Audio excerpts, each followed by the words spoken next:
Assalamualaikum warahmatullahi wabarakatuh. Teman-teman YouTuber pemula dimanapun berada, mari kita ngobrol, let's go. Berikut ini yang pernah dialami ya, ketika awal-awal kita memutuskan untuk bergabung di YouTube. Nah, apakah pengalaman ini sama dengan teman-teman atau ada yang berbeda? Ini mau share apa yang sebaiknya dilakukan dan apa sebaiknya yang dihindari bagi teman-teman YouTuber pemula yang telah memiliki subscriber di bawah 1000 ya, atau yang sulit berkembang. Ini setingkat YouTuber pemula loh ya, tidak lebih dari itu. Pertama, dari mana kita mendapatkan penonton kalau kita sendiri tidak pernah menonton? Sarannya, tontonlah punya teman-teman, tidak ada masalah selama tidak memberikan spam. Itu saja kuncinya, di situ saja. Selebihnya aman saja. Kalau ada yang kurang yakin sampai kapan seperti ini, nanti teman-teman akan tahu sendiri jawabannya. Nggak perlu kesana kemari. Tonton aja selama tidak memberikan spam. Is okay. Jalan saja terus. Jangan pelit sama jempol, kasih aja jempol, kasih aja komentar gitu. Kenapa sih gitu? Gak usah pelit-pelit ya. Kecuali memberikan subscribe. Nah ini yang harus benar-benar tulus dan ikhlas. Itu saja. Selebihnya go ahead. Nah ini yang harus dihindari nih.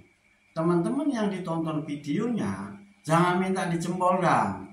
Jangan minta di subscribe dong.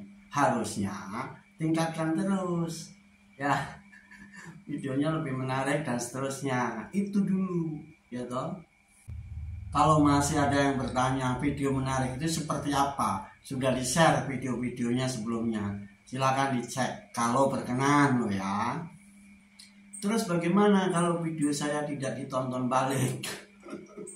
Tonton lagi, beri jempol lagi, beri komentar lagi, pasti ditonton balik, pasti itu, nggak usah risau.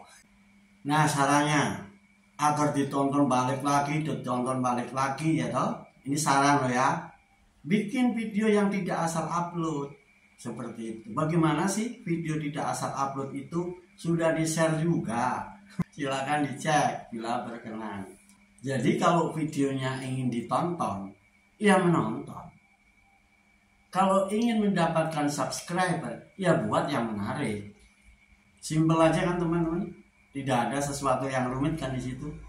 Ayo sudah lakukan, nggak usah ada keraguan. Bagaimana agar video saya ditonton lama? Ya menonton yang lama. Satu lagi, ya dibikin durasinya yang bervariasi. Ya, sudah di-share juga video-video sebelumnya. Ya, jadi izin ini diringkas ya. Satu adalah saling tonton tidak ada masalah teman-teman ya, sejauh tidak saling memberikan spam. Satu.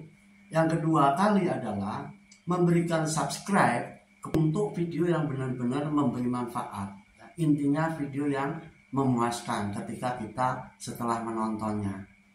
Yang ketiga adalah memang ada momennya nanti ya. Ada momennya ketika kita tidak melakukan yang tersebut. Ada momennya, dan momen itu sendiri teman-teman akan tahu dengan sendirinya, akan paham dengan sendirinya. Jadi tidak perlu khawatir, tidak perlu risau. Ya, seperti itu teman-teman. Ya, ini yang terakhir satu lagi ya. Perlu dipertimbangkan juga atau perlu diperhatikan teman-teman ya. Lebih tepatnya perlu diperhatikan. Ketika kita mengupload taruhlah seminggu sekali ya, upayakan seminggu sekali gitu. Ketika kita mengupload 5 hari sekali misalkan, upayakan seperti itu juga 5 hari sekali. Kenapa? Kalau kita biasa upload 3 hari sekali taruhlah begitu ya, kemudian berikutnya upload lagi 1 minggu sekali, itu jelas grafiknya akan turun. Intinya grafik dari performa video akan menurun ya, ketika jarak upload lebih panjang daripada biasanya. Oke, semangat berkarya, sukses bersama, go ahead.